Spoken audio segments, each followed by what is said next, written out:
In this lesson, I'm going to demonstrate the functions cut with surface and replace face. And to help me demonstrate those functions, I'm going to ask you to open up the part from your Chapter 4 directory, Working Files. There's a part in there called Cut and Replace Face. Double-click on that to open it up. Now this one is starting out already finished, so let's delete some of these features here. Delete the last 4 features.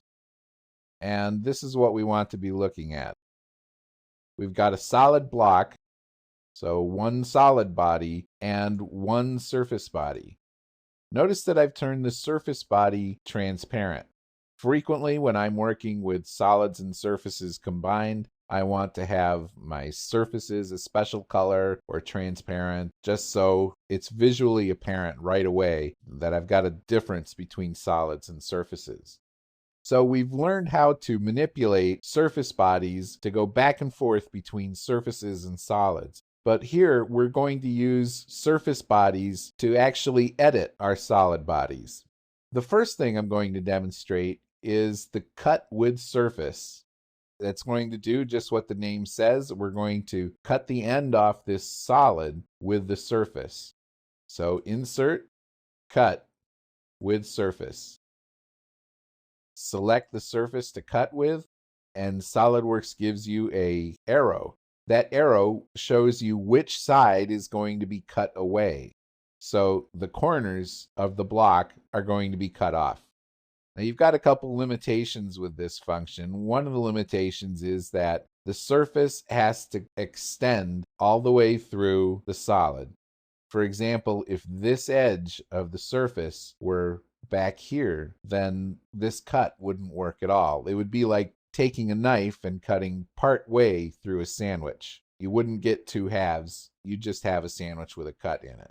So remember that your surface always has to cut all the way through your solid body.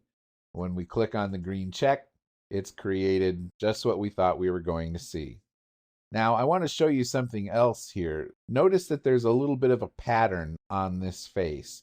And this will show up very frequently when you have 2 surfaces sitting exactly on top of one another in the same space, because they're competing for which one's on top, and this pattern is really just a function of the graphics card approximating each one of these bodies.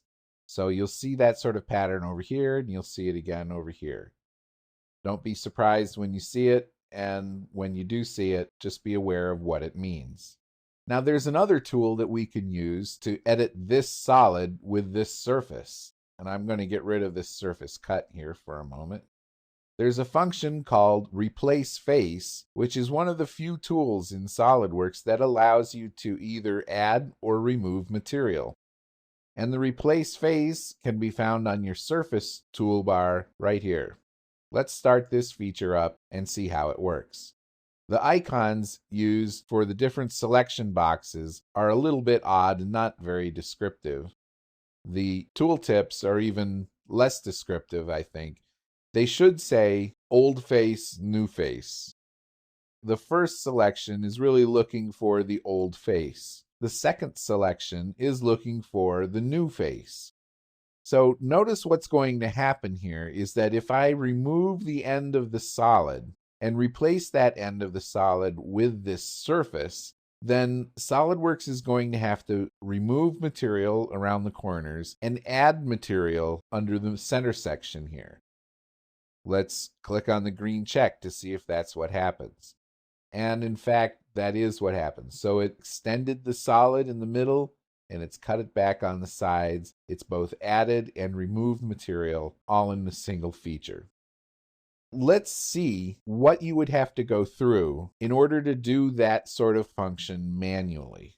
I'm going to delete the replace face.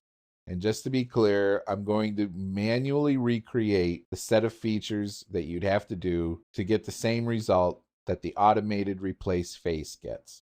I'd have to start out with a delete face, with the delete option, and delete the end face of the solid. So now I've got 2 surface bodies. The next step would be to extend, and I could right click on an edge and say select open loop, and extend this past the original surface body.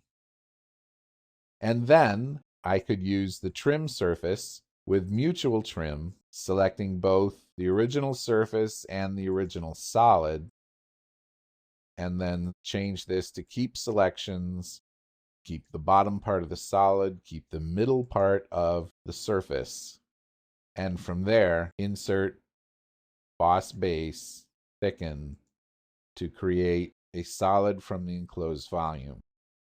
Those are the steps that it would take to recreate what the replace face feature does in a single step.